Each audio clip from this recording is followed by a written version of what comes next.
such an easy thing, 'cause we've got time to win.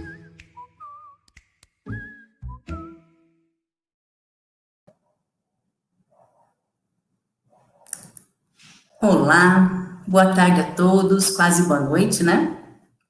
Dando sequência a esse maravilhoso evento, Abergo 2020, nós teremos agora uma mesa redonda falando sobre ergonomia em tempos de pandemia e home office.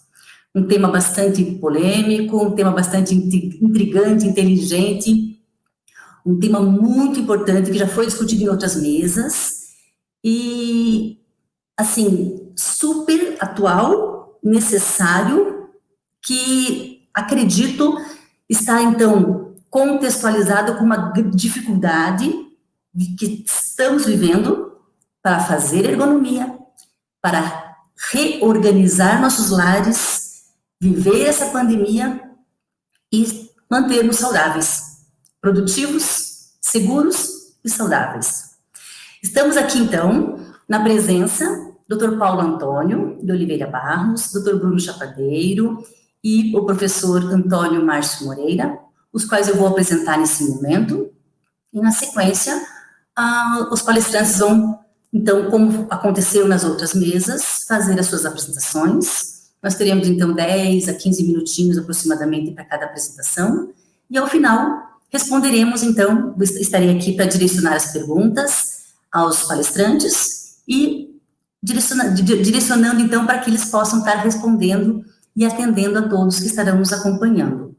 Peço a vocês, então, que preencham no chat os comentários, preencham as suas perguntas, que nós aqui estaremos repassando a todos eles, ok? Eu me chamo Cíntia Zig, sou fisioterapeuta do trabalho, sou ergonomista, e com muito orgulho participo, então, sou ergonomista certificada pela Abergo, e tenho uma grande satisfação, um grande orgulho de estar hoje aqui como moderadora dessa mesa. Dr. Paulo Antônio Barros de Oliveira será o nosso primeiro palestrante.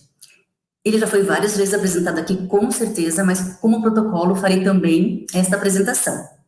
Professor titular de Medicina Social pela Universidade Federal do Rio Grande do Sul, auditor fiscal já aposentado, médico do trabalho, mestre em educação, doutor em engenharia de produção, atual presidente da Abergo, 2015 a 2017, e 2018 até agora, 2020.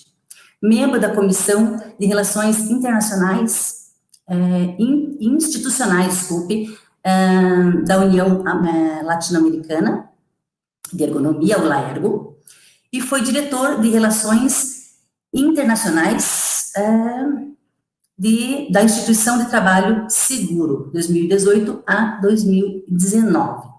Na sequência, quem estará com a gente será o Dr. Bruno Chapadeiro.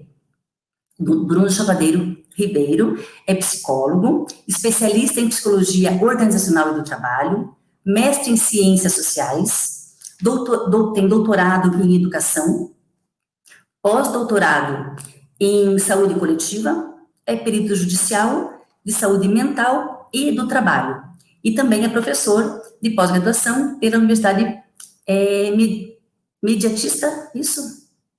De São Paulo.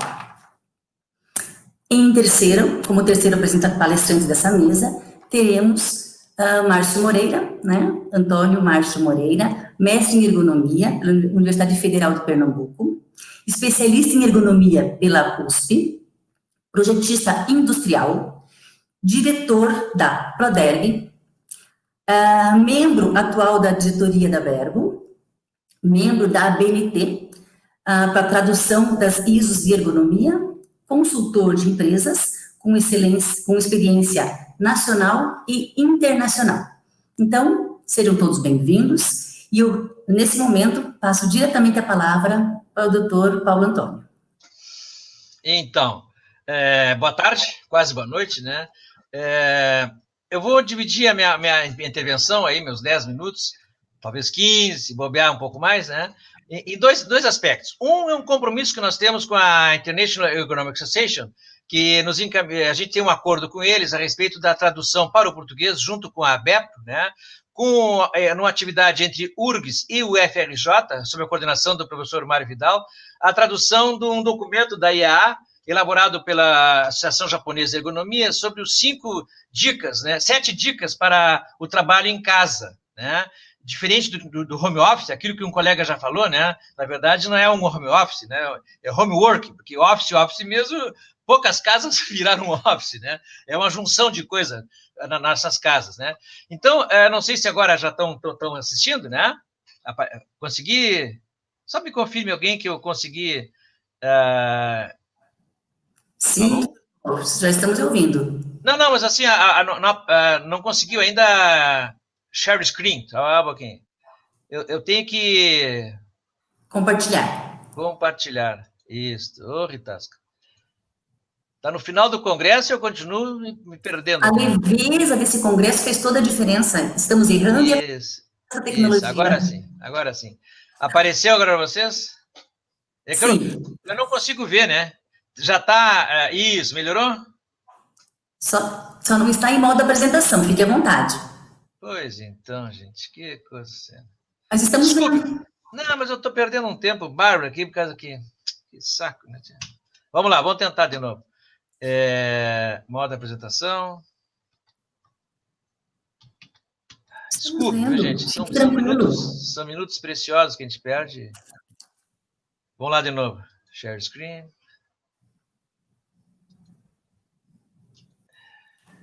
Na verdade, tu acaba...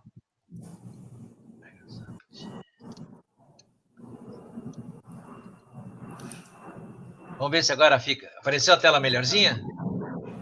Ainda não apareceu, vamos aguardar. Sim, perfeito. Tá. Então, esse é o trabalho de tradução que eu vou apresentar rapidamente. Já foi enviado agora de volta para a IAA, a tradução autorizada pela Apergo e pela Abergo para o português, a partir desse trabalho conjunto, e agora a IAA está registrando o documento no sistema da Suíça, que é onde fica registrados os documentos da IAA.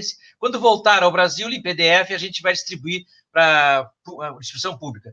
E vamos acrescentar uma contribuição da Aula Ergo, mais 4 ou 5 dicas, né, que foram acrescentadas para incorporando mais um problema nosso aqui, né?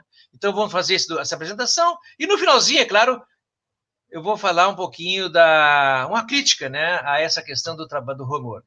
A primeira dica, a primeira recomendação é que quem trabalhar em casa, fazer alternância de postura, né? Pelo menos eles recomendam a cada 20 minutos, né? A cada 20 minutos tem que ter pelo menos 20 segundos de pausa e 5, 10 minutos olhar para a janela, desviar o olhar do trabalho. Essa seria, eles dizem que é muito importante nessa dica, seria talvez a mais importante, que é alternar a postura, alternar a campo visual, descansar, né? A segunda dica é sentado e de pé, né? Ele acha que a segunda dica, tanto a primeira como a segunda, teriam equivalência em termos de importância, né? Trabalhar períodos. Eles não dizem que período no documento, mas a gente sabe que não pode ser trabalhar um turno de manhã sentado e um turno de pé. Se recomenda sempre rodízios de meia hora, 1 hora, no máximo 2 horas, né? A terceira dica é a questão do apoio do braço, né? Quem trabalha com celular, né? Quem trabalha com tablet, ele acaba tensionando toda a musculatura escapular e tensionando o ombro, que fica pesado, o ombro pesa. A gente não foi feito para ficar o dia inteiro com o ombro suspenso assim, né? Trabalhando, porque a gente fica digitando. Então, eles recomendam que sempre apoiar os braços, ou pelo menos, se tiver de pé, com a mão direita sustenta a esquerda, ou com a esquerda sustenta a direita, né? Para manter a distância do visor, para manter o apoio e para poder continuar acessando, então, o tablet. A quarta dica, o apoio, essencial, né? A utilização do suporte para os dispositivos, né? Claro que em casa pode ser um livro, pode ser o que for, né? Mas sempre fazer um apoio para que possa sempre estar no mesmo nível, para tirar aquela inflexão que tem do pescoço, né? Entrando do crânio em relação ao tronco, né? A quinta dica é gravar, falar, atender, sempre com o celular ou com o tablet na posição horizontal, né? Facilita, aumenta o tamanho dos caracteres. Quando na posição horizontal, os caracteres ficam maiores para a pessoa digitar, facilita. Os velhinhos aqui, para mim, se eu for digitar no meu celular, no vertical, meu dedo gordo acaba ticando 2, 3 teclas ao mesmo tempo, né, juntas. Então, realmente aprendi muito e passei agora a trabalhar com tablet e com celular só na posição na vertical.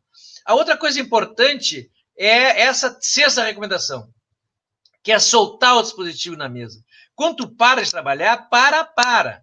Tu tem que soltar, tu tem que se mexer, tem que se deslocar, tem que relaxar, movimentar o braço, movimentar o queixo, fazer movimentos, né? Relaxamentos musculares, relaxar os ombros. Então, para de trabalhar, solta o teu dispositivo sobre a mesa e vai relaxar. Isso periodicamente. Naquela periodicidade, tu pode, inclusive, à mesma hora que tu alterna a postura de pé e sentado, tu faz isso, tu dá uma caminhada, uma relaxada, né? Quando tu vai no banheiro, faz isso. Quando tu vai buscar uma água, tu faz isso, solta. Vai buscar uma água, solta o dispositivo, tá? E a sétima recomendação, né? Que aí já é um avanço, já é um pouquinho mais, né? Para quem vai trabalhar com esses dispositivos, tablets e celular, né? Principalmente o tablet, né? E trabalhar com um teclado externo. O notebook também, né? Sabe que o notebook ele reincorporou no cotidiano brasileiro algo que tinha sido banido na década de 90, né? Em novembro de 90, a nossa norma proíbe CPU, teclado e tela no mesmo móvel. E isso em 93, 94, com a mudança de tecnologia, foi banido aqueles computadores de peça única. A partir de 94, todos os mil computadores já vinham de fábrica com teclado, CPU e tela em peças diferentes. Agora, a reintrodução do notebook como ferramenta de trabalho voltou o mesmo problema de antes, das tendinites, o problema dos cansaços, das dificuldades, das dores musculares, principalmente em punho, porque a pessoa agora tem tela, teclado e o mouse, tudo no mesmo móvel, né? Então, a gente recomendaria, como a última recomendação da sociedade japonesa, começar, já que vai ter que trabalhar com notebook, já que isso vem para ficar, né? A pessoa começar a pensar, ir junto à empresa, solicitar à empresa, brigar junto à empresa por um teclado externo, né? Já que se você vai continuar nessa atividade, provavelmente sim, né?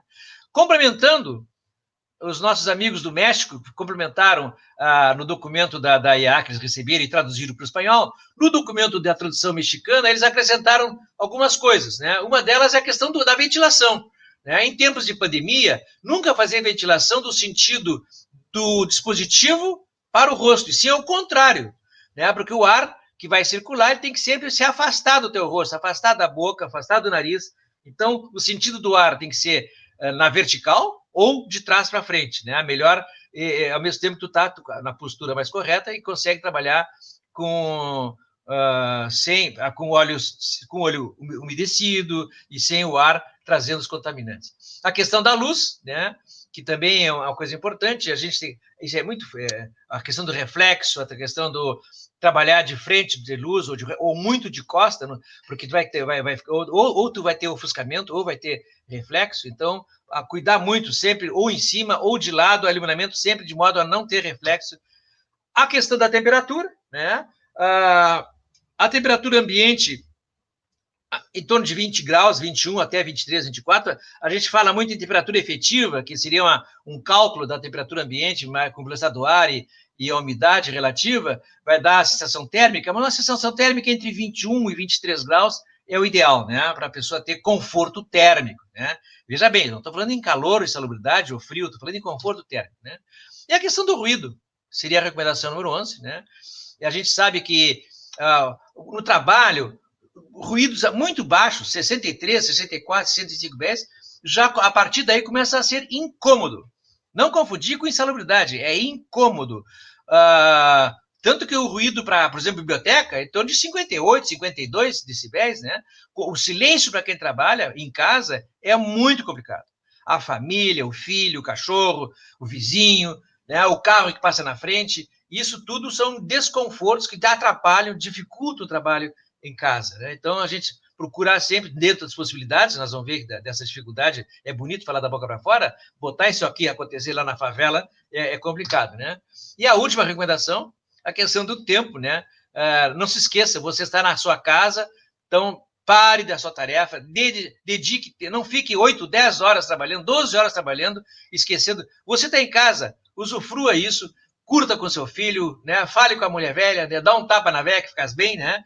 Então, a gente, no bom sentido da palavra, hein? O modelo gauchesco, não vamos dizer agora que o Paulo Antônio está mandando agredir, né? Mas assim, ó, bulina, para dizer outra palavra, então, talvez dá um tapa na velha, bulina velha, né? Então, isso é importante, esse contato, essa coisa que eu acho que é importante, que a recomendação que os colegas do México acrescentaram, tá? Mas isso seria somente isso? Quer dizer, se nós vamos resumir o trabalho em casa a isso? Claro que não. É um documento, isso é muito bom para as escolas, é muito bom para a população em geral, é muito bom para esse povo que está aí 8, 10 horas com o celular na mão, entendeu? Ele é muito... Inclusive, a apresentação do documento em inglês, eu acho que está alterada, não devia ser trabalho em casa, mas é trabalho com dispositivos, com celular, com tablet, né? E, na verdade, nós tivemos um processo de mudança total, né? O perfil da produção, o perfil de consumo, né? Nesse momento de difusão planetária do neoliberalismo, né? A gente está num processo de ultra exploração da mais-valia. Então, o trabalho em casa ele veio quase que com um sentido de escravizar a pessoa, né? Essa questão mais importante do celular, do tablet. A empresa, quando entrega o celular para ti, ela está dizendo para ti, tu é meu, né? Então, os trabalhadores estão submersos. Há um autor francês que fala em submersão informacional. Quer dizer, é tanta informação. Eu recebo 300 e-mails por dia. Vocês acham que eu vou ler? Não leio. Eu digo para os alunos, tu bota uma coisa bem chamativa, tchau. Se eu perder 1 minuto da minha vida para ler e-mail, são 300 e-mails, são 300 minutos. Tu acha que eu tenho 5 horas da minha vida para dedicar ali para ler e-mail? Então, não, e aí o que acontece? Sabe que eu não apaguei? Esses dias eu apaguei um e-mail que a minha chefia tinha mandado lá do hospital que eu tinha que responder. Não respondi. Olha, meu, tu vai ser excluído da residência porque tu não respondeu em tempo hábil uma demanda de Brasília da Comissão da Residência Médica. Apaguei. Não estava no subjeto, a coisa me chamou atenção, apaguei e continuaria pagando, só que vou sofrer. Porque sabe que eu apaguei tudo? Sabe o que eu apaguei não é uma coisa importante? Esse monte de bobagem que eu recebo. Família, gente. Eu tenho um grupo de família do WhatsApp que são 80 pessoas que tem 80 bom dia, 80 boa noite por todos os dias. Pelo amor de Deus. Esse é o tipo do grupo que eu não entro nunca. Aí quando eu entro, passo 2 dias, tem 400 mensagens sem ler. Vou lá e apago tudo, não leio. Aí morreu fulano, não soube. Mandei por e-mail, não vi no WhatsApp. Né? E essa gestão da informação não é fácil. Ela traz sofrimento. Imagina se tu tem um chefe, tu tem um cargo, dali que tu tira o salário da tua família, da comida do filho.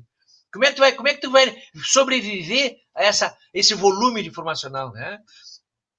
Aliado a isso, né, nós temos aí a reforma do inominável, que nos traz aí quase que a extinção de direitos. Alguns direitos nós estamos voltando à década de 30. Falam alguns que na próxima reforma trabalhista nós vamos chegar no século XIX.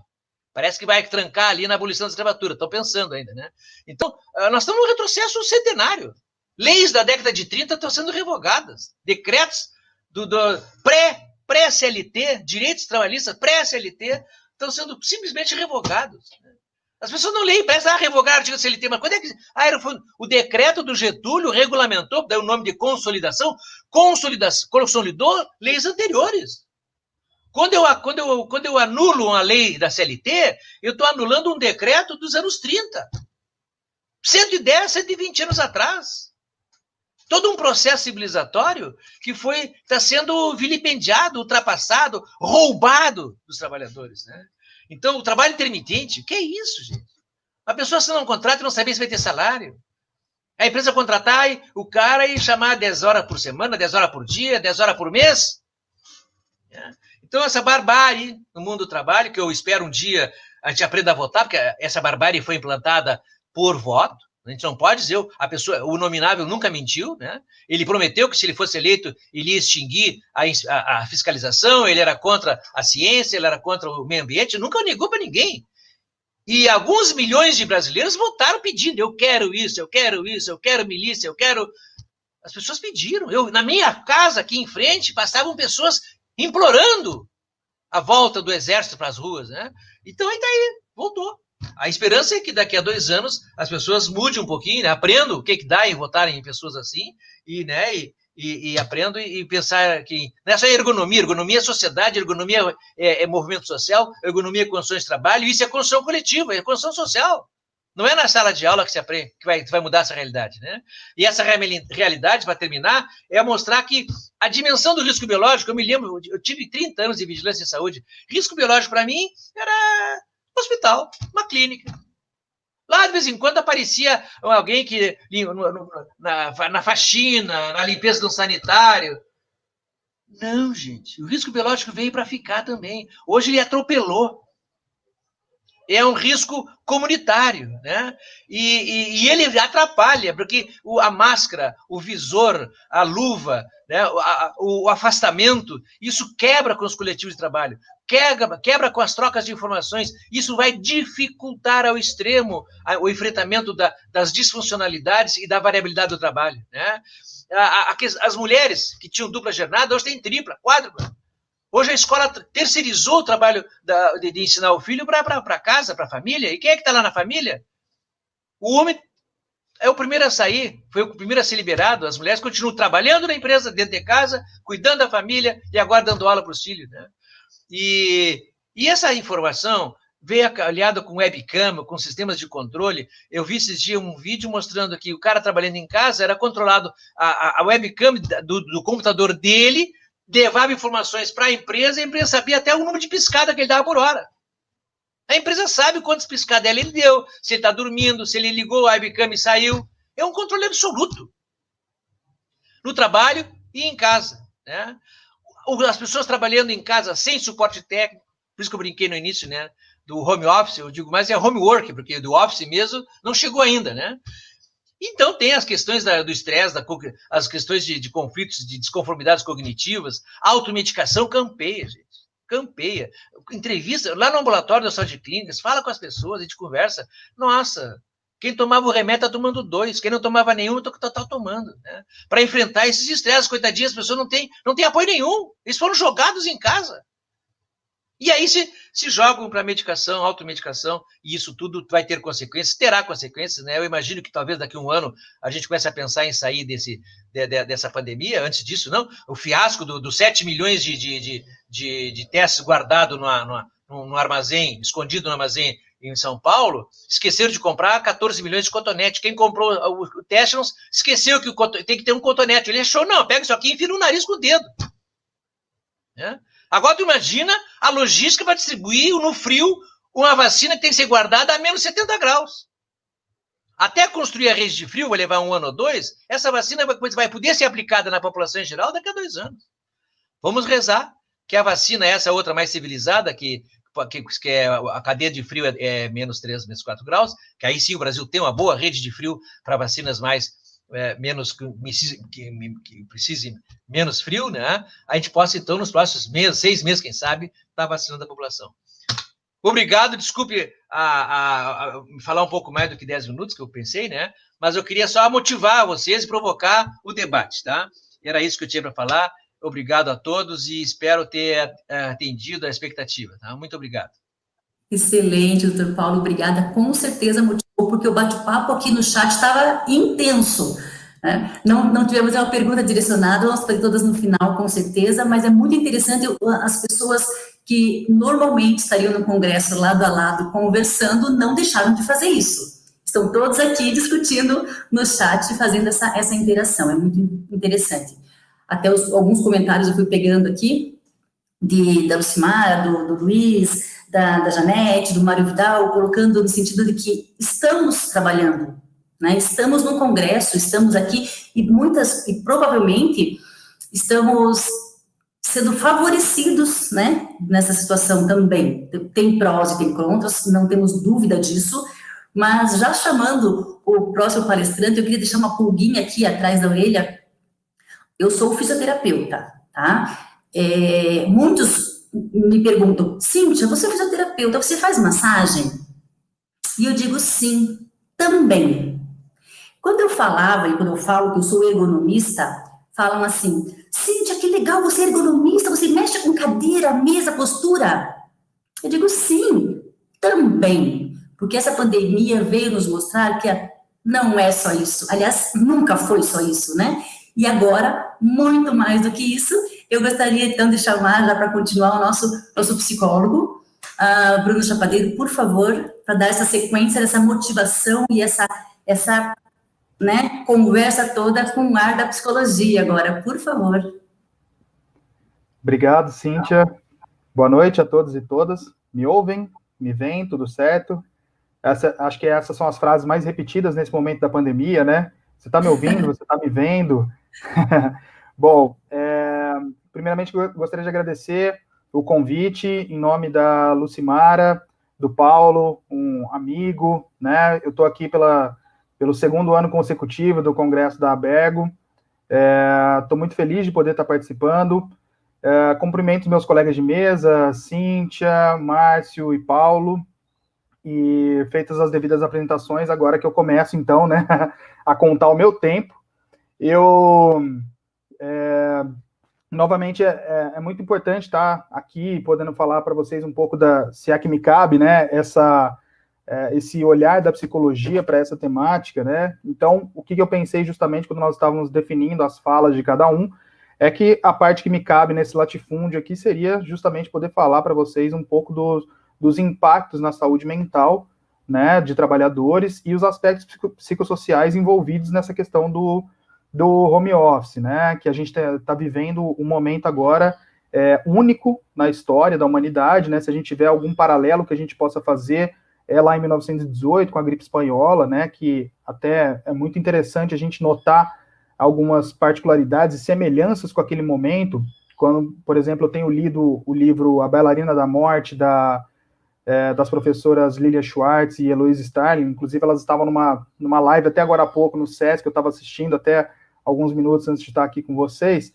e é muito interessante elas fazerem esse paralelo, né, de que o século XX, o começo do século XX, trazia um afã em relação ao desenvolvimento tecnológico, né, se a gente pensar que estavam sendo desenvolvidos o cinema, a fotografia, os veículos automotores, os aviões, a anestesia, né, dentre outras revoluções muito importantes para o começo do século, e a Primeira Grande Guerra, ela para com tudo isso, né, ela desenvolve a parte tecnológica em termos de armamentos, né, e quando ela se encerra em 1918, nós temos a pandemia da gripe espanhola, que dizima grande parte da população mundial, né. Se a gente fizer um paralelo, a gente começa o ano de 2020 com a iminência de uma possível terceira guerra mundial, né, com conflitos internacionais, e logo vem a pandemia, que também estaciona todo um desenvolvimento tecnológico, né? A gente vinha falando do futuro do trabalho voltado para a robótica, a indústria 4.0, a inteligência artificial, o trabalho por aplicativos, né? Mesmo que tudo isso contraste, né, com algumas mazelas históricas e sociais que nós temos no Brasil, como, por exemplo, o trabalho infantil, o trabalho análogo à escravidão e etc., né? Nós vínhamos falando sobre esse futuro do trabalho e que aí, de repente, um organismo celular muito simples, que é um vírus, faz com que a gente pare e tenha que voltar a repensar um monte de coisa que estavam vindo atropeladas, né? Eu costumo dizer que alguns setores têm feito desse limão uma limonada, né? E que esse chamado novo normal que a gente tem ouvido muito por aí, na verdade, nada mais é do que a aceitação de uma precarização do trabalho que já vinha anteriormente, né? O regime do teletrabalho, né, que é o termo jurídico legislativo,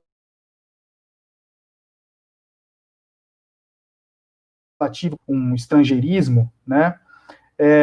O teletrabalho ele está previsto na CLT de 2017, pós-reforma trabalhista, então, né, como uma proposta de enxugamento dos coletivos de trabalho, tal como o Paulo colocou, né, e colocar as pessoas, então, para trabalhar em casa ou em qualquer outro espaço mediado por tecnologias. E aí, então, essa nova CLT, né, da Contra-Reforma Trabalhista, ela propõe de quais são os deveres do empregador em relação a essa adaptação do espaço de trabalho, só que a forma como ela é posta pós-pandemia, então, acontece de um jeito compulsório, em que a gente viu a correria de muitos trabalhadores e trabalhadoras tendo que adaptar os seus espaços de trabalho, né, comprar cadeiras mais ergonômicas, comprar computadores um pouco mais velozes, comprar pacotes de internet também mais velozes, pagar técnicos do próprio bolso, né, técnicos de informática para instalar os VPNs possíveis para se acessar o sistema do trabalho, né. Então, essa forma compulsória que foi posto não só aqui no Brasil, mas no mundo, né? Num levantamento que nós temos feito para um artigo, eu e duas pesquisadoras que eu respeito muito, Evelise Antunes e Frida Marina Fischer, né? Nós temos feito um levantamento sobre o teletrabalho também no mundo, e nós identificamos que na Dinamarca, em Taiwan, no Japão, na Itália, também, né, cada um com as suas características, esse home office tem acontecido e sido incentivado com a proposta de se manter o distanciamento social, né? No entanto, a gente tem feito pesquisas no calor do momento para também identificar quais são os impactos de tudo isso, né? Porque o trabalho anexo a tecnologias já vinha trazendo impactos severos na saúde mental, na saúde física das pessoas, né? Uma nova estressalidade, inclusive, né? E é interessante a gente pegar alguns dados, por exemplo, uma consultoria chamada Mars, ela identificou que 86% das empresas públicas e privadas no Brasil colocaram seus trabalhadores em regime de teletrabalho, né? No entanto, ela não coloca algumas particularidades que eu fui, pasmem, encontrar num estudo do FMI, né, o Fundo Monetário Internacional, em que eles avaliam o que eles chamam de índice de viabilidade para o teletrabalho, e eles mostram justamente os impactos na desigualdade dos países para se implantar o home office, né? Então eles colocam, por exemplo, que nos países mais pobres, os países em desenvolvimento, principalmente Américas e Caribe,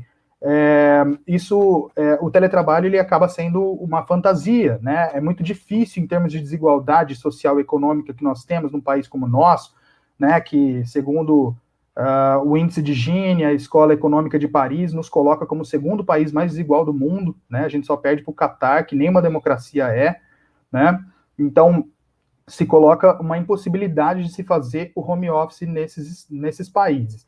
E o relatório da FMI destaca que esse teletrabalho ele não é possível também, principalmente para 3 segmentos, né? Quais sejam os jovens universitários mais empobrecidos ou sem alguma formação universitária, as pessoas que vivem em favelas, em periferias, né, em casas super ocupadas, que passam aqui no Brasil da ordem dos 14 milhões, é quase o mesmo tanto de números de desempregados, subocupados que nós temos, e as mulheres, né? Ou seja, há um recorte importante de classe, de gênero, de raça, que a gente deve levar em consideração quando pensar em possíveis políticas públicas para adaptação desse home office de forma verídica nesse momento, né? Algo que não tem acontecido, né? Da forma como foi posto compulsoriamente, tem gerado impactos severos que eu vou apontar aqui para vocês, né?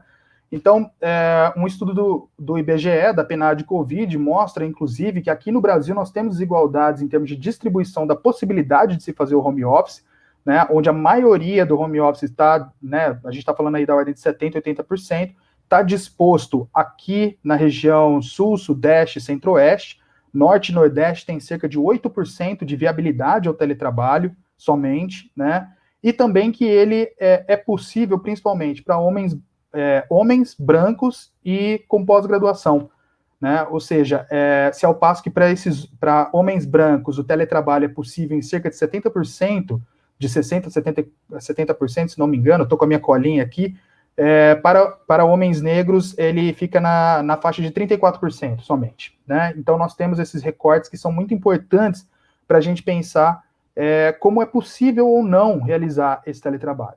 E aí, a experiência da pesquisa e da clínica, né, tem me mostrado, eu fiz durante a pandemia, desenvolvi um projeto com 2 colegas do Rio Grande do Sul, chamado Projetos Covid-19, onde a gente colhe relatos de experiências e vivências de trabalhadores nesse momento da pandemia, né, e o que mais tem chegado para nós, curiosamente, foram as categorias de profissionais de saúde, né, então as pessoas que estão aí na chamada linha de frente, e professores, né, que estão aí no home office. E aí eu já, antes de dar o exemplo desses professores, eu me coloco, porque eu tentei gravar o vídeo aqui, né, gravei do jeito que deu, mas preferi fazer ao vivo aqui, até para poder, né, ter uma interação maior com os meus colegas de mesa, mas eu demorei muito mais tempo gravando o vídeo do que o que eu vou demorar aqui de fala, né, o enquadramento, iluminação, o aplicativo, né, mais adequado, eu apanhei bastante, né,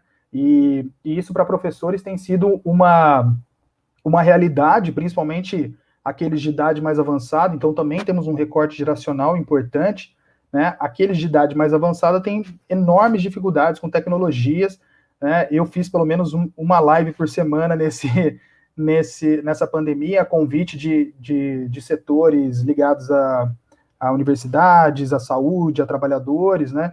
E cada live foi praticamente numa plataforma. Eu brinco que eu já estou praticamente expert e estou, inclusive, recomendando plataformas. Essa que nós estamos fazendo a transmissão do StreamYard é uma das que eu mais gostei de trabalhar, por exemplo, pela facilidade intuitiva de se trabalhar com ela.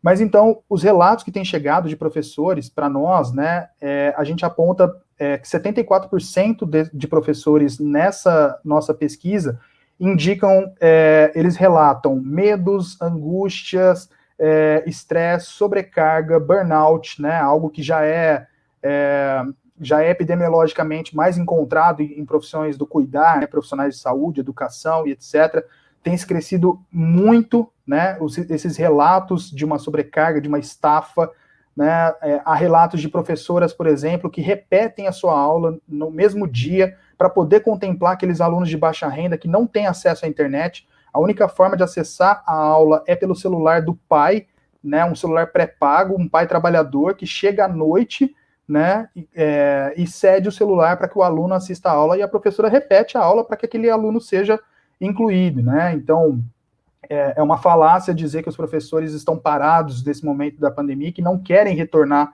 ao presencial por mera vagabundagem, né? Pelo contrário, a gente não parou de trabalhar nesse momento. Eu, inclusive, sinto que eu tenho trabalhado muito mais nesse momento, né? Justamente porque se fosse um evento comum, este mesmo da Bergo, eu teria viajado a Curitiba ou qualquer outro espaço em que ele acontecesse, e nem isso temos mais, né? Então, eu estou preso aqui, né? Essa mediação por telas aqui se tornou uma realidade, né? E essas professoras, principalmente, né, as mulheres, têm relatado para nós o quanto elas têm se sentido mais sobrecarregadas, né? Se a gente pegar o relatório da PNAD do IBGE de 2019, já mostrava que as mulheres, elas têm cerca de 8 a 12 horas a mais de trabalho doméstico do que os homens ficam ali na faixa de 3 a 7 no máximo, né? Elas têm se sentido muito mais sobrecarregadas, então por isso que o teletrabalho se torna algo muito complicado para elas, né? Porque elas têm que lidar ali com os filhos, com filhos maiores, né? Que são os maridos, por exemplo, né? Dar atenção a todos eles, cuidar do homeschooling, buscar atividades de entretenimento, porque se imputa, né, a essa mulher a pecha de como ela está em casa, ela está disponível para realizar as atividades domésticas. Eu, numa live que eu fiz para o pessoal do judiciário, uma colega, inclusive, chegou a dizer isso. Ela falou assim, olha, eu tenho que dar entrada no meu ponto de trabalho de madrugada, né, porque de dia eu não tenho conseguido, né, de dia eu tenho que cuidar do homeschooling, tenho que estar com as crianças, com o marido, etc., e aí ela dá a entrada de madrugada no seu ponto e as metas continuam as mesmas, né? Não é porque estamos numa pandemia, um estado de exceção, estamos trabalhando em casa com o que é possível em relação a tecnologias, tem que dar conta da mesma meta. E isso, então, tem gerado uma sobrecarga enorme, que até um estudo daquela rede social de negócios, o LinkedIn, né, mostra que 60% a 70% das pessoas respondentes do questionário deles se disseram mais sobrecarregadas nesse momento da pandemia, trabalhando, né, nesse regime do teletrabalho. Essas pessoas relatam que têm trabalhado de 1 a 4 horas a mais por dia, né, e com enorme dificuldade de se desligar do trabalho. Né, eu falo por mim mesmo, eu às vezes tenho medo, estou tendo ojeriza de abrir o WhatsApp, né, porque com essa invasão, nessa colonização do tempo de trabalho ao tempo de vida, a gente parece que perdeu um pouco noção de tempo, noção de noite, de madrugada e de fim de semana, principalmente. Então, tudo parece urgente e nada o é, né? Então, eu tenho pavor, estou tendo pavor, né, o chamado tecnoestresse que hoje tem acontecido, das pessoas de acessarem essas tecnologias sabendo que dali vão derivar mais trabalho e que, como o Paulo bem colocou, não vamos dar conta disso. E não há problema de não dar conta, né? Somos humanos, demasiadamente humanos. Não sois máquina, né? Homem é que sois, diria o Chaplin em seu discurso final do clássico grande ditador, né? Mas parece que o capital não tem essa noção, né? De que uma vez que estamos em teletrabalho, tudo é possível para nós, né? Realizarmos esse teletrabalho. E não, as pessoas têm se sentido realmente mais sobrecarregadas, mais cansadas e com enorme dificuldade de desligar do trabalho. Então, o que penso eu que estudos longitudinais devam se propor a fazer essa análise desses impactos mesmo, né, desse teletrabalho na saúde mental das pessoas, uma vez que a gente fala que o achatamento da curva da saúde mental, da chamada quarta onda, né, nesse momento, ele se faz de suma importância também, porque o que esse momento, né, o que essa pandemia possa deixar de produto, né, de subproduto, é justamente um aumento nos casos de depressão, ansiedade e possivelmente de autoextermínio como suicídio. Então, acho que é o que eu queria colocar para vocês. É impossível a gente falar dessa questão da saúde mental, dos aspectos psicossociais do teletrabalho, sem pensar em políticas públicas que sejam realmente efetivas para se dar conta das organizações e condições do processo de trabalho atuais, e sem que a gente não se esqueça de um fator bem importante, que é a desigualdade social e econômica num país como o nosso. Obrigado. E estou aberto ao debate. Excelente, Bruno, excelente. Aliás, os comentários aqui no chat vai poder acompanhar também. É o que nós estamos vivendo, né? Nós tivemos que nos reinventar, a palavra que está dando no tremor já, né? Reinventar. Poxa, mas é difícil, tem que se esforçar, tivemos que aprender muita coisa, e aprender que também, o nosso congresso aqui nos mostrou, nós dependemos da tecnologia, às vezes ela falha. Nós estamos com esse maravilhoso congresso acontecendo pela primeira vez online, né? E dependemos da máquina. Dependemos de não travar, e isso não nós temos que aprender a conviver com isso e não nos estressarmos tanto, não é? A questão que foi levantada aqui também, já para o Dr. Paulo começar a se organizar com a resposta, eu já, na sequência, quero passar para o Márcio, mas a questão do burnout, que foi abordado aqui, tanto pelo Bruno quanto o Dr. Paulo, foi uma chamada aqui. Até quero levantar aqui a questão, né, o Diego Prata pediu, né, para falar sobre isso também, reforçar nos nossos comentários, então, no nosso debate, mas é justamente isso. Estamos trabalhando muito, estamos estressados, somos professores também, estamos vivendo isso, e um professor hoje, ele não dá mais aula para criança, ele dá aula para a família inteira. Nós tivemos aqui um comentário também de professoras sendo agredidas durante a aula por pais que não concordam, né, ou discordam da situação. Mas, enfim, vamos tocar em frente, nós temos muito assunto, é pouco tempo, infelizmente. Mário Vidal comentou aqui que o congresso está longo, mas ele poderia ser, né, mais congressos menores, com mais assuntos. Excelente dica também. Não vou me estender, vou chamar também já na sequência o professor Márcio Moreira, por favor, e no finalzinho aí nós vamos abrir para mais perguntas e debates.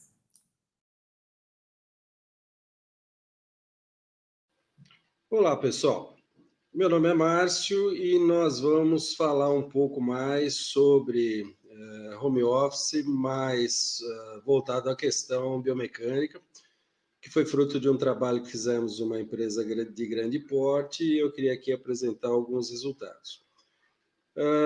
Estamos em mais um congresso da Bergo, numa mesa específica para a discussão do assunto, que me parece muito importante, não só como resultado e pesquisa em relação às questões envolvendo a Covid, mas também algo que nos parece não ter volta. Ok? Vamos em frente, falar um pouco mais. Eu acredito que deva ser importante para a pesquisa de muitos de vocês. Muito bem, pessoal. Meu nome é Márcio, sou mestre em ergonomia pela Federal de Pernambuco, especialista em ergonomia pela USP, 25 anos de experiência na área já, diretor da Bergo e membro da ABNT para a tradução das ISOs de ergonomia no Brasil. Vamos em frente. Nós fizemos uma pesquisa em 220 trabalhadores de uma grande empresa, como falamos, empregando basicamente esta ficha de entrevista, que foi entregue aos trabalhadores por e-mail. Eles tiveram a oportunidade de colocar seus próprios dados, idade, peso, sexo, tempo na empresa. Os locais de desconforto que eles tinham, que eles apresentavam no corpo, isso num período de 2 meses após a situação de home office, a severidade desse desconforto e algumas perguntas adicionais, como se eles tomavam medicamento, alguma pergunta que nos pareceu um pouco mais importante naquele momento. Muito bem, essas fichas foram preenchidas, devolvidas, tratamos as informações que nos permitiram avaliar o seguinte resultado. Muito bem. Tivemos aqui um número bastante interessante, nos surpreendeu, assim como está surpreendendo vocês, não é? Que 85% desses trabalhadores relataram algum tipo de desconforto, 25% não relataram desconforto, sendo que 62% desses trabalhadores relataram desconforto alto, 13% desconforto altíssimo. Um número importante, nós vamos começar a entender o porquê tão elevado a seguir. Bem, o trabalho em casa, o home office, ele não é tão romântico quanto muitos dizem. Ele é um trabalho, na maior parte das vezes, feito na mesa da cozinha. Ele é feito de uma forma bastante improvisada, porque as empresas, de uma maneira geral, liberaram laptops para esses trabalhadores da área administrativa.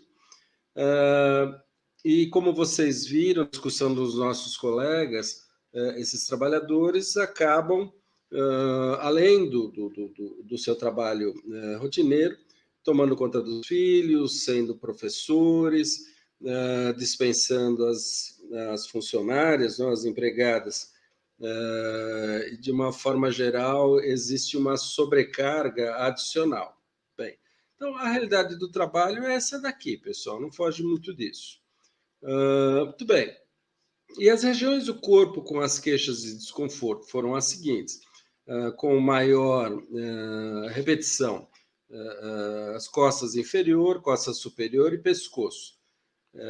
Típicas de cadeiras inadequadas e falta de ajuste adequado para monitores. Não é? Muito bem, mas outros itens aqui nos chamaram a atenção, por exemplo, quadril, nós tivemos coxa, pé direito, pé esquerdo, braço, ombros, então houve uma divisão bastante forte de desconforto no corpo desses trabalhadores.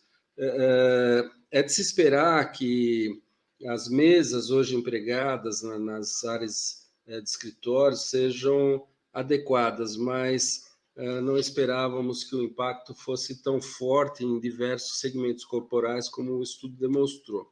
Bem, esses dados foram compilados, foi desenvolvido um dashboard onde nós pudemos analisar por segmento, isso é, sexo masculino, feminino, idade, pessoas mais jovens, pessoas mais velhas, pessoas com mais tempo de casa, menos tempo de casa, e com isso conseguimos entender melhor que tipo de ação nós deveríamos tomar para cada tipo de demanda. O estudo avançou, percebemos que muitos trabalhadores tinham desconfortos múltiplos, né? Então aqui vocês podem notar que nós temos o nome dos trabalhadores, evidentemente eu não coloquei, mas nós temos aqui alguns trabalhadores com diversas partes do corpo em desconforto. E desconforto vermelho, isso é importante, o que demonstra uma inadequação bastante importante dessas improvisações que eles utilizam quando a empresa não faz um planejamento adequado. Mas, nesse caso específico, não dá para julgar nenhuma empresa, foi uma ação emergencial, mas serve como estudo para objetivos futuros, porque nos parece que parte importante do que foi obtido em relação ao home office vai ter continuidade, não tem volta. Muito bem. Vimos também que muitos desses trabalhadores fazem uso de medicamentos. Então, um dos principais itens e de ações que nós tomamos foi solicitar aos médicos que sugerissem a esses trabalhadores uma consulta, entender melhor que tipo de medicamento eles estavam tomando, se tinha autorização. Então, esse é um ponto importante. Fizemos uma avaliação também em relação a como esse desconforto se comporta no decorrer do dia. Vimos que 27% desses trabalhadores já começam o dia com algum tipo de desconforto, isso é importante, ok? Alguns trabalhadores já têm desconforto no início do dia. É de se esperar que você tenha um avanço de desconforto, que no final do dia você tenha algum item mais importante, mas não é o caso desses 27%. Muito bem. Com base desses dados, nós sugerimos a criação de um grupo multidisciplinar, médicos, engenheiros, supervisores. Nós tivemos aqui a direção da empresa acompanhando esse estudo. Nós tivemos a área jurídica apoiando. Não vamos esquecer que nós estamos fazendo um trabalho que invade os domicílios. Ele é diferente de uma avaliação ergonômica do trabalho no escritório ou numa área operacional. Então, nós tivemos que ter todo o apoio jurídico para fazer essas pesquisas. Tudo foi consentido e aprovado pela empresa e pelos trabalhadores. Ok? Os médicos fizeram a consulta médica dos que tinham a severidade alta e altíssima e os que faziam uso de medicamentos. Bem, e iniciamos aqui análise dos kits. Ao invés de ser algo abrangente, eu vou entregar cadeira para todo mundo, vou entregar apoio do monitor para todo mundo, nós tomamos ações para cada tipo de severidade. Se é ombro, qual é a melhor ação para esse indivíduo, se é em relação à região lombar. Então, esses kits foram adquiridos pela empresa, mas foram distribuídos caso a caso. Tudo bem?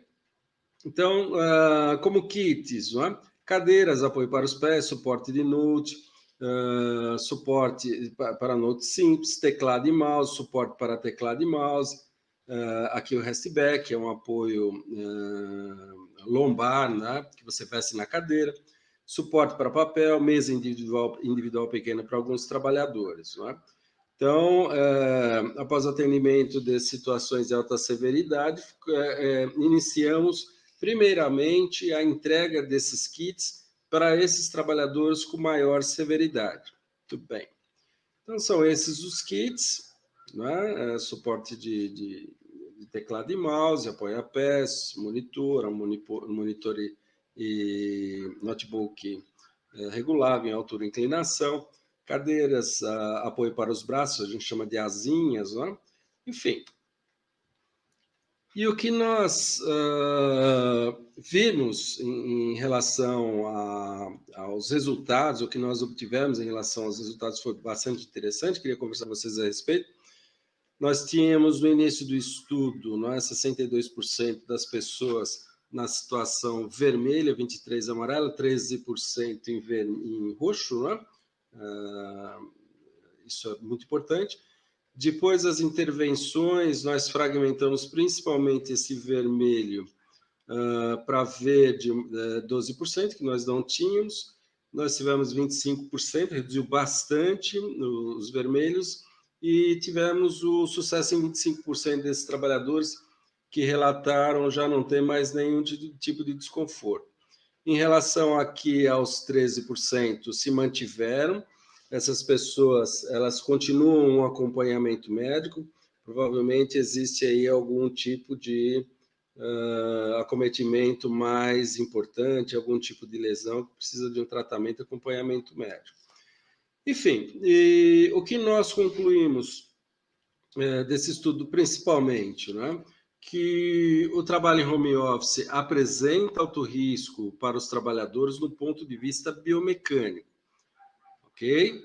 Então, isso é muito importante e não dá para mandar as pessoas para casa sem um planejamento adequado.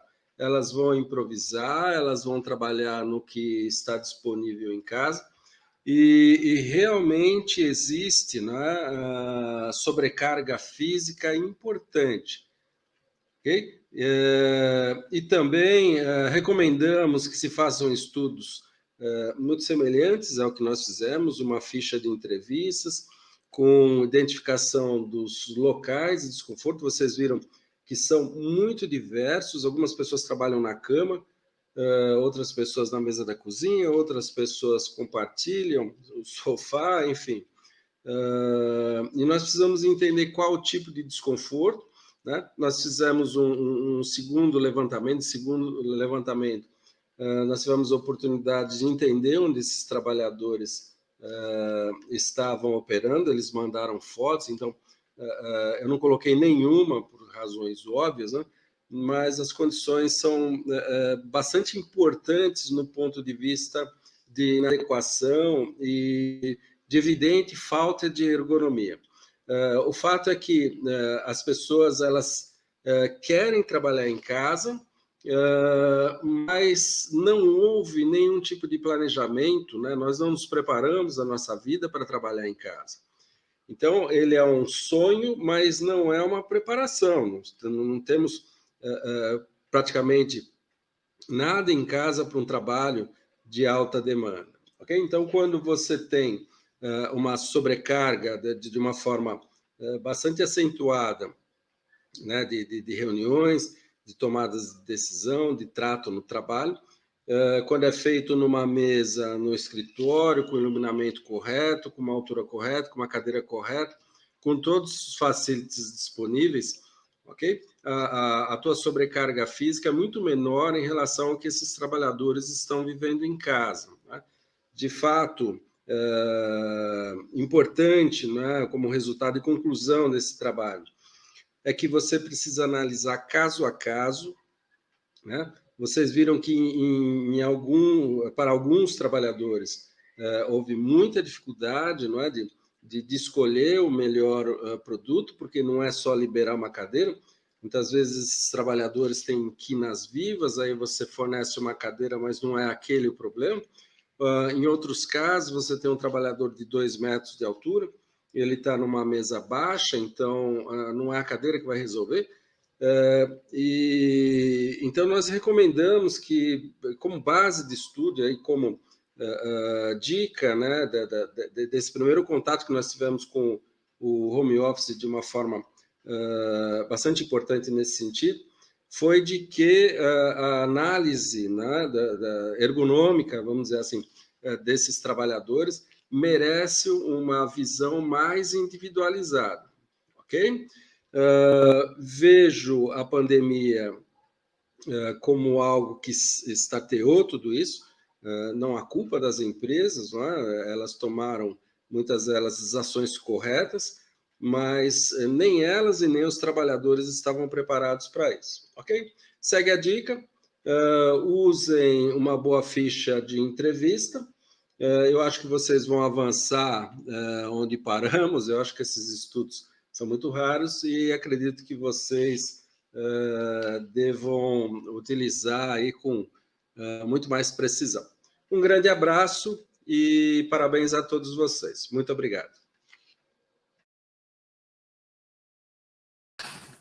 Excelente, excelente saber que já estamos pesquisando, né? Já estamos, né, entrando nesse mundo que é fundamental, sem dúvida nenhuma. Eu vou pedir, então, para que as pessoas interessadas em fazer uma pergunta, direcionem a pergunta aqui no chat, mas eu já levanto aqui uma questão, justamente colocando o que o professor Márcio falou nessa conclusão do seu estudo, né? Onde hoje nós estamos em pandemia, vivendo, né, uma situação de home office em pandemia. Nós precisamos separar muito bem isso, porque avaliar uma situação de trabalho com todos em casa é uma situação onde esperamos voltar a uma rotina mais organizada. Como que ficará isso no futuro?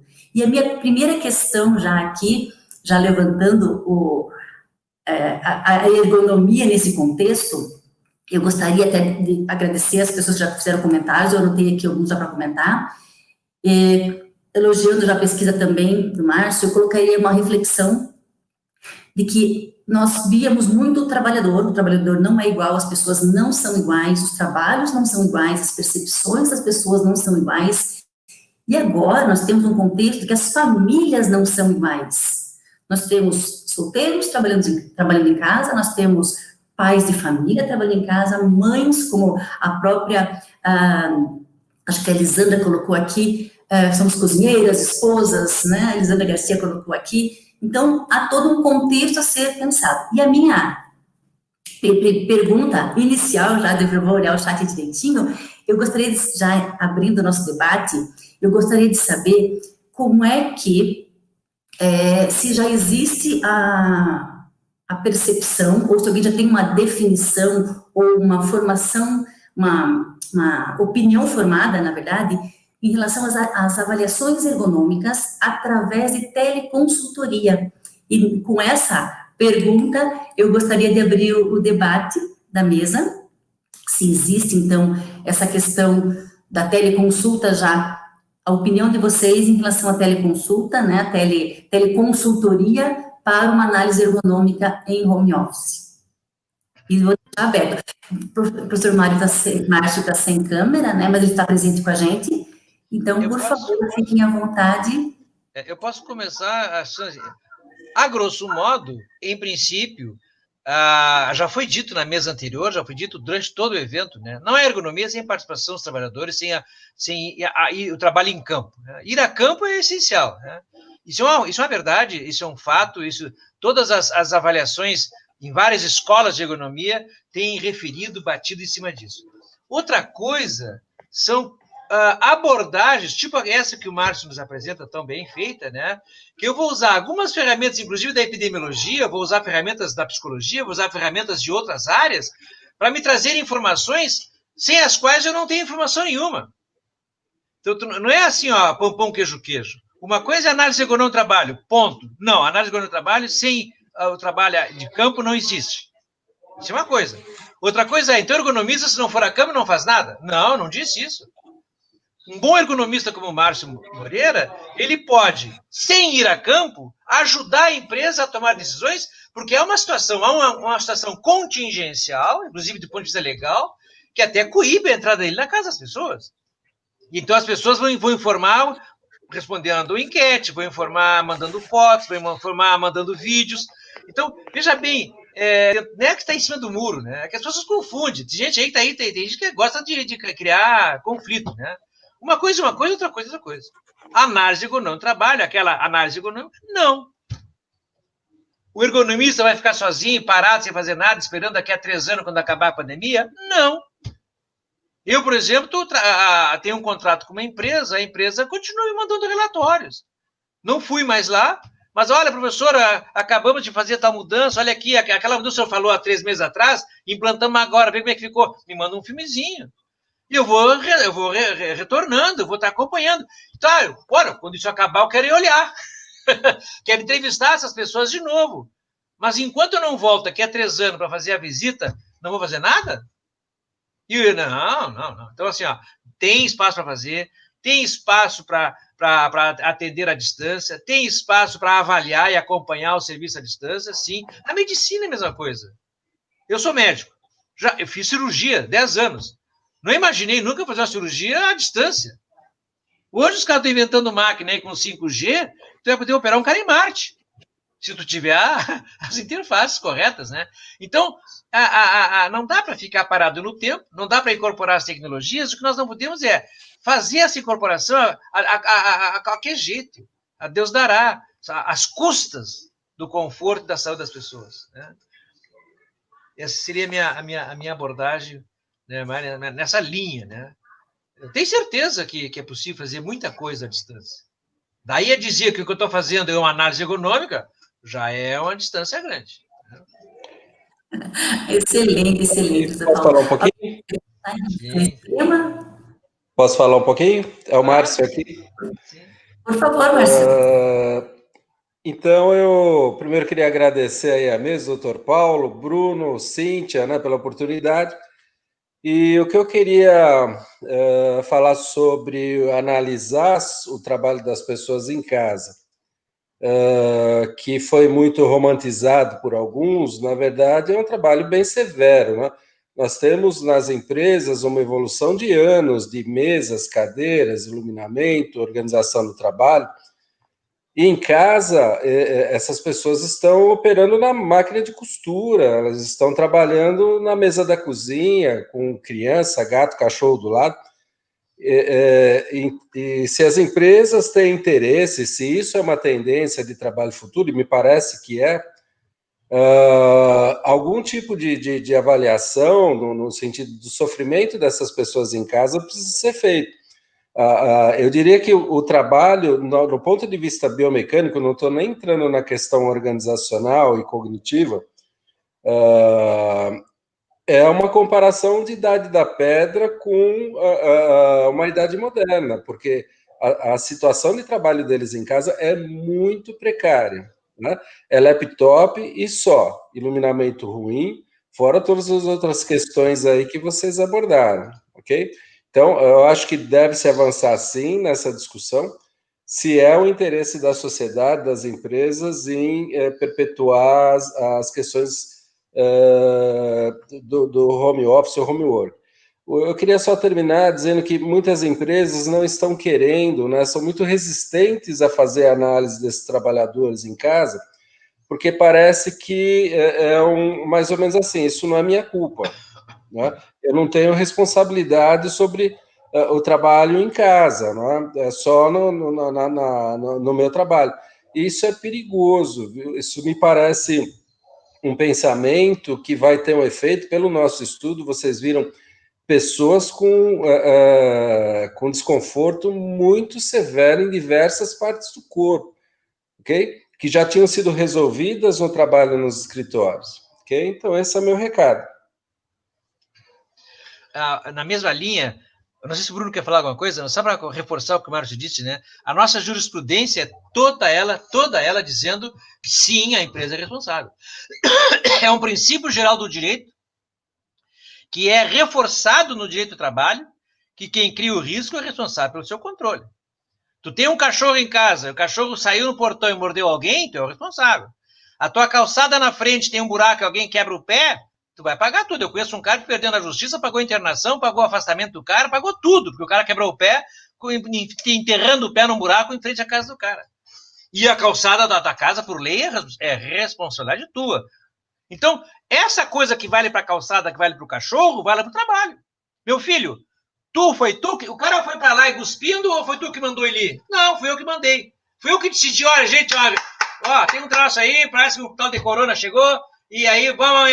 Meu filho, tu é responsável. É óbvio que é uma emergência, é óbvio que saiu de sopetão, é óbvio que muita coisa aconteceu sem planejamento. Não tinha como, ninguém sabia, ninguém previu. Desde dezembro se falava, mas aqui foram se coçar depois de março e tem pessoas, o Inominável, por exemplo, que até hoje nega, né? Então, mas assim, a gente sabe que tem um risco. Agora, mais ainda. Então, a empresa sempre é hora de começar.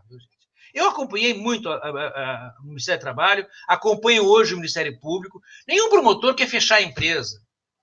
Nenhum fiscal quer fechar a empresa. Ele vai lá e pergunta, o que o senhor fez? Não fiz nada. O que o senhor fez? Não, estou fazendo. Eu custei a tomar a decisão, comecei a fazer em maio, já fizemos levantamento em julho, já começamos a... é diferente. É isso que tem que ser feito. Tem que começar. Quanto mais cedo, melhor.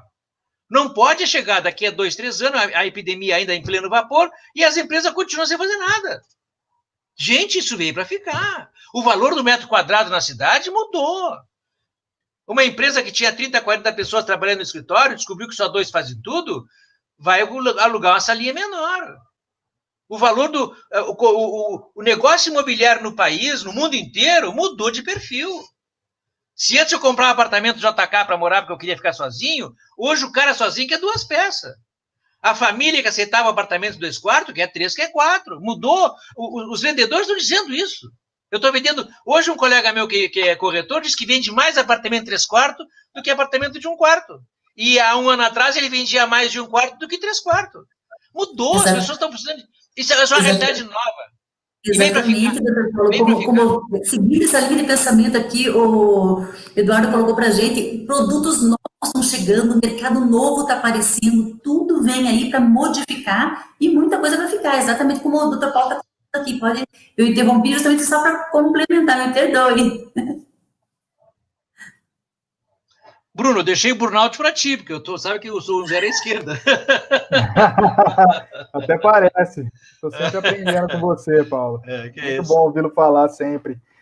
Bom, eu acho que essa questão que a Cíntia coloca para a gente, antes de tudo, né, sobre a possibilidade dos atendimentos telepresenciais, etc., né, tem um filme que eu gosto bastante, que eu trabalhei com ele no meu mestrado. No mestrado eu inventei de fazer análise do mundo do trabalho, da saúde de trabalhadores a partir dos filmes, né?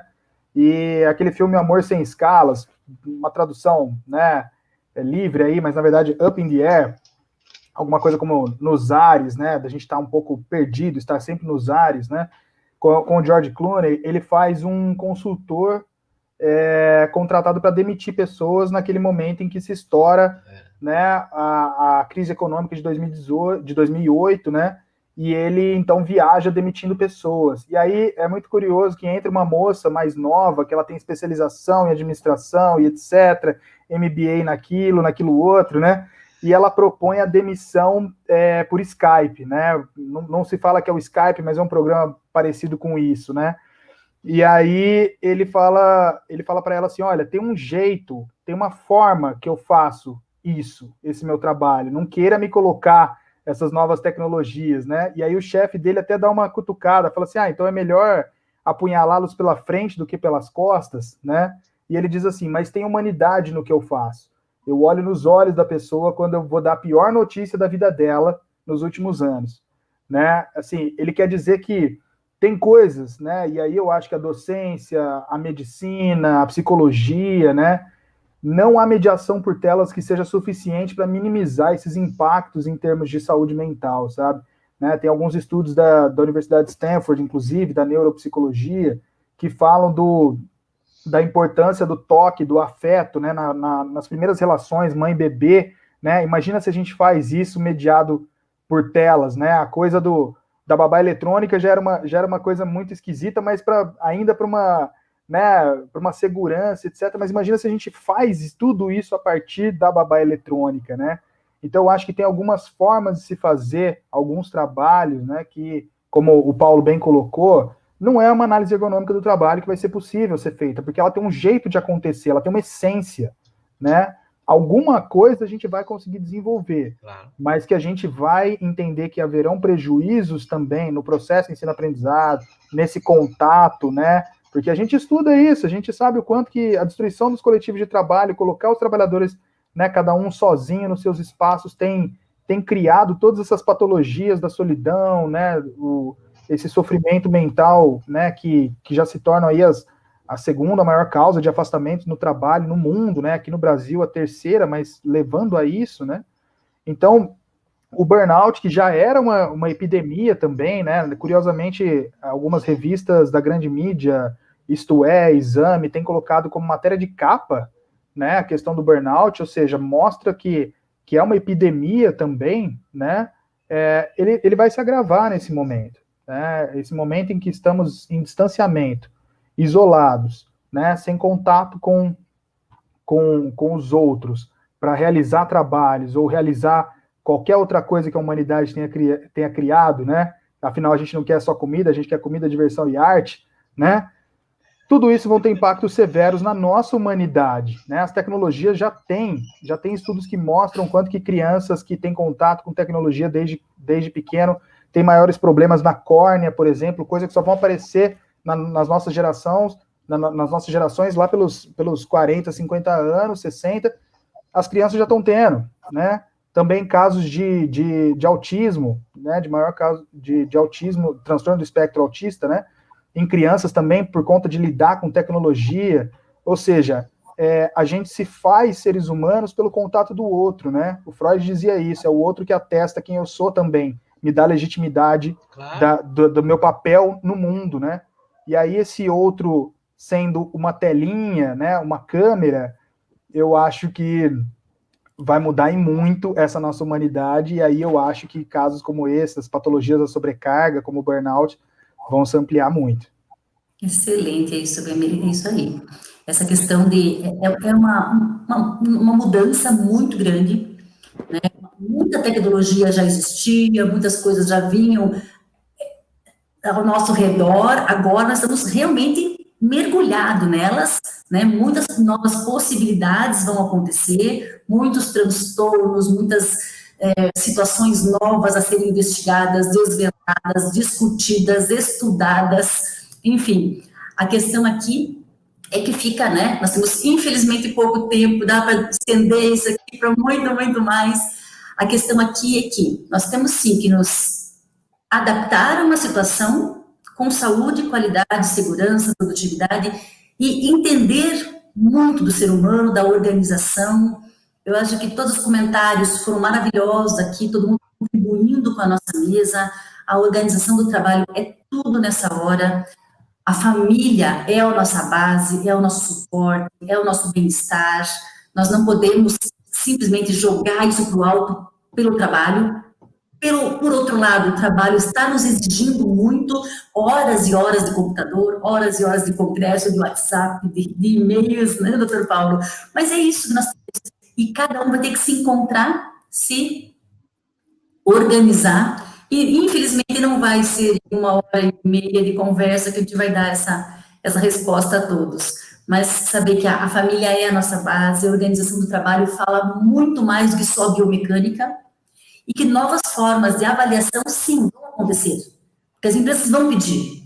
E as pessoas vão precisar se organizar para atender essas novas demandas também. Mas saber fazer com qualidade, saber fazer com critérios, e até que ponto isso é feito à distância, e até que ponto você vai dizer, não, não é assim. Até que eu preciso, né, de uma outra forma, e que não sei se já inventaram, de aproximação e entendimento.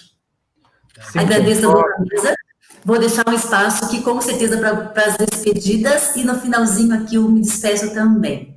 Por favor, tá bom. Doutor Paulo, Bruno... Então, vou começar. Primeiro, agradecer ele. Você não sabe, eu não vou dizer, claro, mas o Márcio ele tá sem imagem, porque ele está dentro do hospital, né? Ele está acompanhando um familiar. Então, olha só que beleza.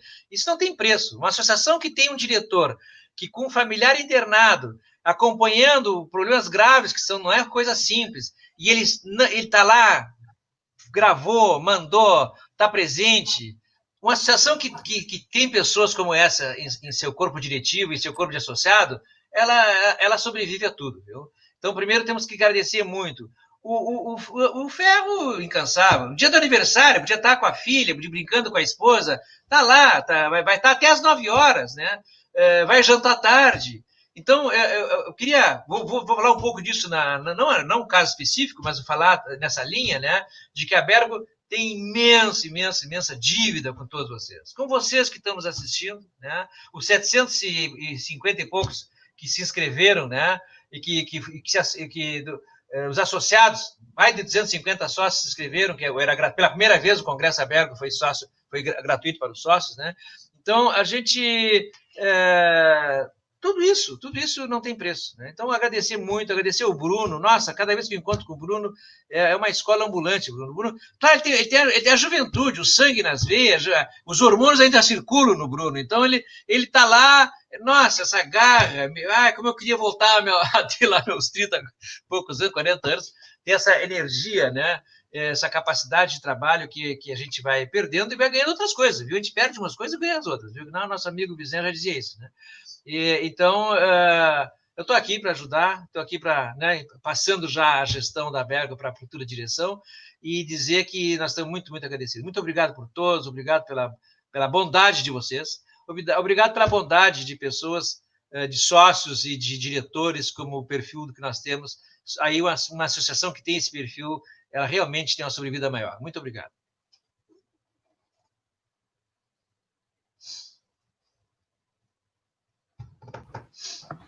Ok, eu queria falar algumas palavras muito rapidamente, né? Eu agradeço ao Dr. Paulo, né? Eu queria dizer que feliz de ver jovens entrando na Bergo, Eu acho que nós tivemos aí degraus, né, de ergonomistas, né, que começaram lá com o Wisner, antes do Wisner, não é, no Brasil, o próprio Dr. Klein, né, alguns, que eu não vou lembrar o nome de todos eles, né, mas o próprio Mário Vidal, professora Ana Maria, Lia Buarque, entre tantos, né?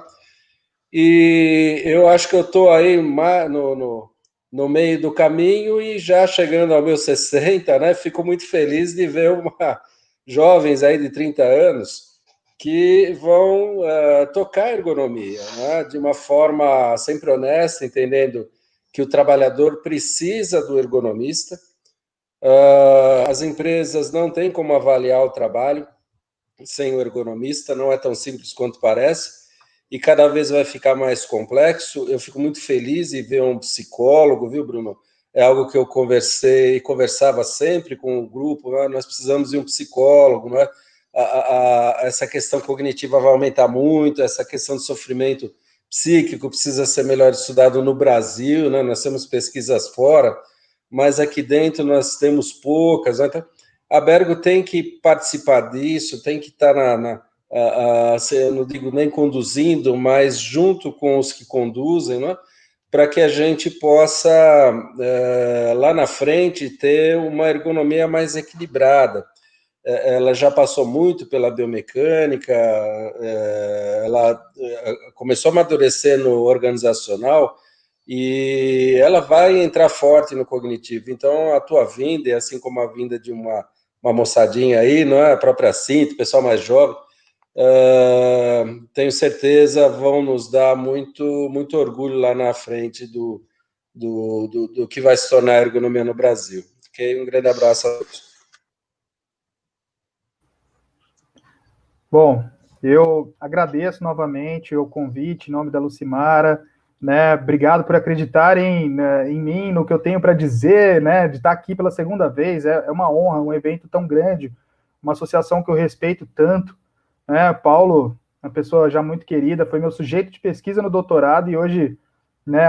É um colega, um amigo, aprendo demais, gosto de ouvi-lo falar. Márcio, foi um prazer poder dividir a mesa, achei a pesquisa muito interessante, no que eu puder contribuir, não sou ergonomista certificado, mas que eu puder contribuir com o olhar da psicologia, se tiver ao meu alcance, estou à disposição, tá? Cíntia, obrigado pela condução, por todo o cuidado, carinho conosco, né? Atenção aqui, a gente apanhando de tecnologias e você toda paciente conosco, e principalmente a todos e todas que nos assistiram, né? Eu acho que tudo que foi dito aqui ao longo do congresso, né? A ergonomia ela é muito interessante por ser justamente multifacetada, multiprofissional, interdisciplinar, né? Intersetorial. Eu acho que é tudo que a gente precisa hoje para cada vez mais construir pontes. E eu acho que eventos como esse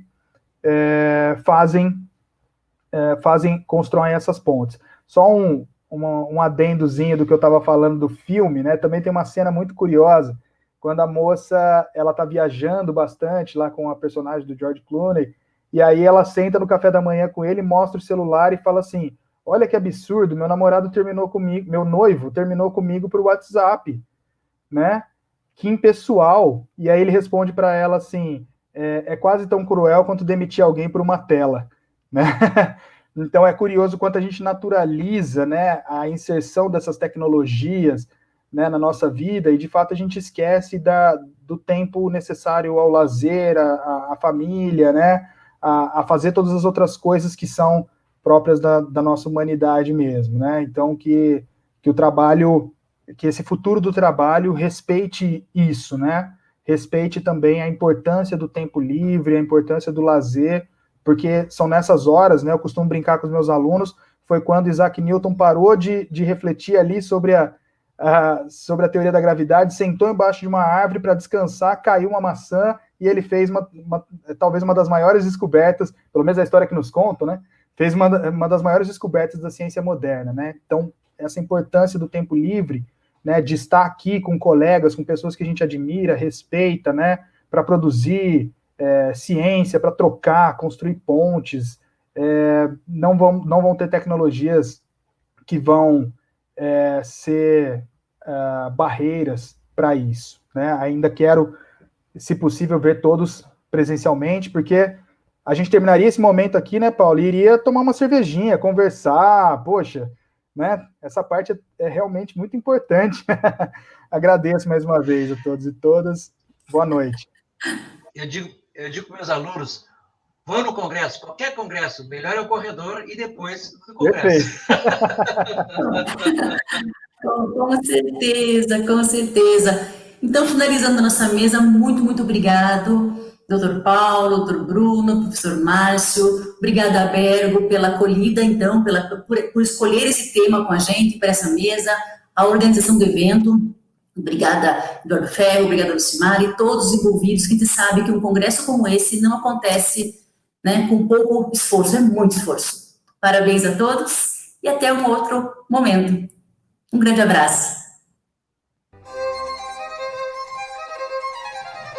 Buongiorno, sono Luigi Galante, Head of Manufacturing Primo Brand in FCA in EMEA.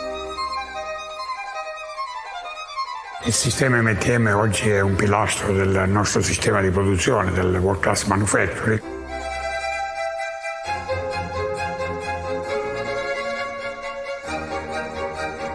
Hanno generato standard che abbiamo applicato in ogni nostro plant in giro per il mondo.